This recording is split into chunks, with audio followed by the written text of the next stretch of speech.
of this LG OLED 48C1. It has 4K 60p and also 120p, so if you're doing gaming. Also has nvidia G-Sync and AMD FreeSync, and I'm gonna use it as my main monitor for my computer. I will replace my Ultrawide with this. But in this video only an unboxing. If you want to see that, check my future videos on my channel. So here we have the stand. The stand is our batteries.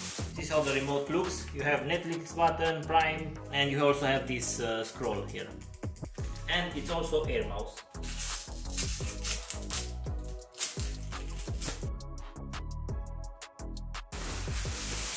This is my little finger and this is like half of it. You also got this. I don't know yet what is this. So guys, thanks for watching. Don't forget to subscribe, like, comment, share. If you have any ideas about what should I do regarding this monitor, write them down in the comment section. Thanks for watching. All the best. See you later. Bye.